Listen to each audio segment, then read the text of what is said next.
जब आप मुत्तहदा अरब इमारात आ रहे हैं तो आप के पास रिटर्न टिकट होना चाहिए, होटल बुकिंग होना चाहिए, 3,000 दिरहम होना चाहिए।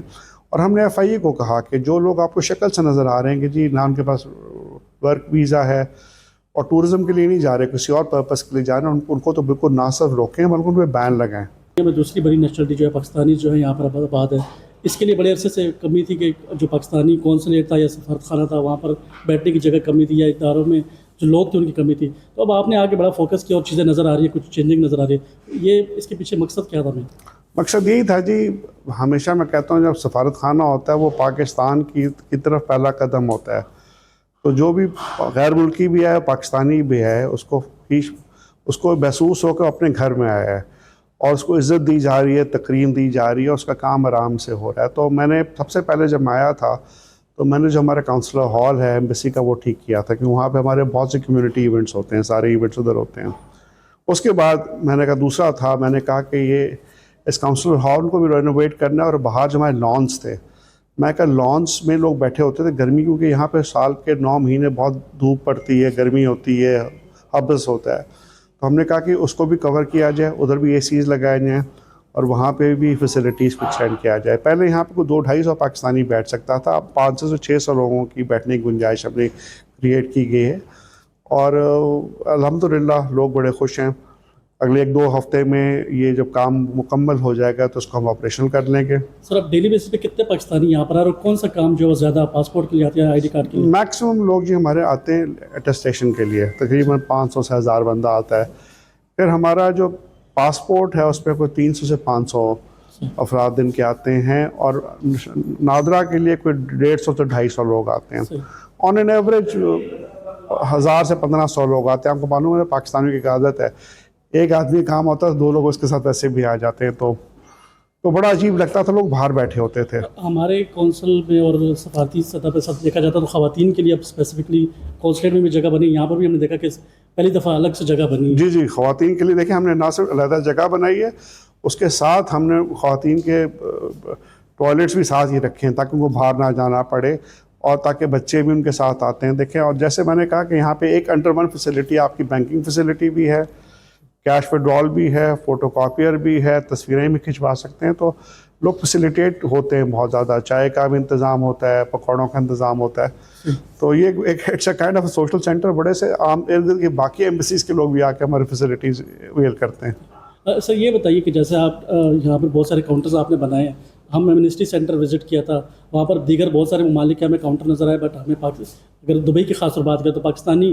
का कौंसल का कोई नुमाइंदा वहाँ मौजूद नहीं था। क्या समझते हैं कि क्या पाकिस्तानियों की तादाद कम थी इस वजह से वहाँ पर? पाकिस्तानियों की तादाद कम है जी। हमने तो ऑलरेडी हफ्ते को पिछले 2 महीने से हमने खोला हुआ है कि हम हर हफ्ते को दुबई काउंसलेट में भी, यहाँ पे भी, पर हमारे पास उतनी तादाद में लोग नहीं आ रहे। तो जो फिगर्स थे इलीगल लोगों के, वो इतने बड़े फिगर्स नहीं हैं, जिसको खुशी होती है। मैंने आज इनफैक्ट मेरी आज मीटिंग हुई यहाँ पे, उनको मैंने ये कहा, मैं कहा जी आपकी वजह से हमने लीगलाइज़ करने के लिए फैसिलिटीज़ दी हैं, पर इतने लोग हमारे पास नहीं आए।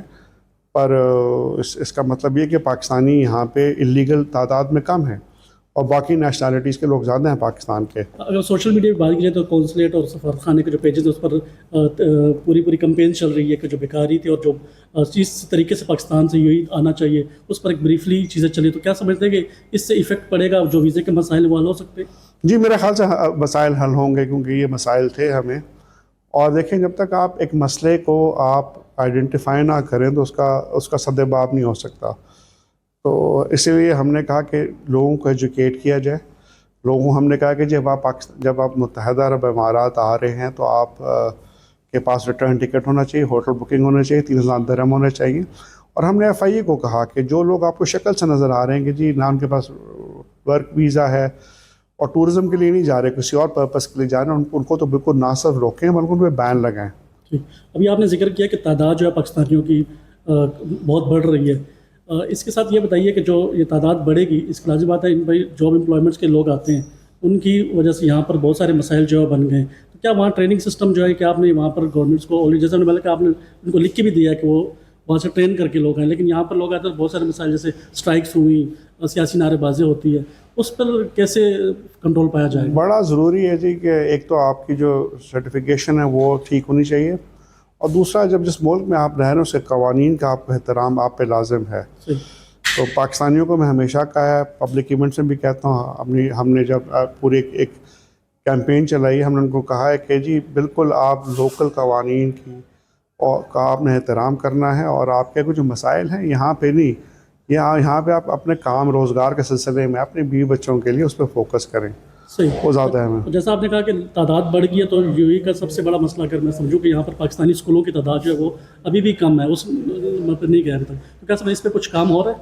देखिए जी, अब एम्बेसी काउंसलेट स्कूल्स नहीं बना सकती फ्रैंकली, मैंने हमेशा कहा, क्योंकि हमारे अब इतने वसाइल और हैं कि हम नहीं बना सकते। पर प्राइवेट सेक्टर को हमेशा कहता हूँ कि जी अगर आपने बिज़नेस भी करनी है तो आप अच्छे स्कूल बनाएं। जैसे कुछ स्कूलों के बीकन हाउस की 3 ब्रांचेस हैं, सिटी स्कूल की 3 ब्रांचेस हैं, वो 15-20 पाकिस्तानी स्कूल हैं, पर यहाँ पे फिर बहुत ज़्यादा है। पाकिस्तानी स्कूल आएँ यहाँ पे खोलें, और पर बहुत अहम है कि उन बच्चों को भी तालीम दें जो जिनके इतने मसाइल नहीं हैं कि वो। लास्ट क्वेश्चन ये है कि जब आप शुरू में आए थे तो आपने बहुत सारी बिजनेस काउंसिल से यहाँ पे मीटिंग हुई थी, इवन कि आप रासुल खैमा और फुजैरा और अजमान तक गए थे, उसका आउटपुट कुछ निकला अभी तक? देखें जी, आउटपुट नज़र आ रहा है आपको। अब पाकिस्तान बिजनेस काउंसिल शारजाह बन गई है, हमारी ट्रेड एक्सपोर्ट्स में इजाफा हुआ है, उतना नहीं हुआ जितना होना चाहिए, पर इजाफा हुआ है।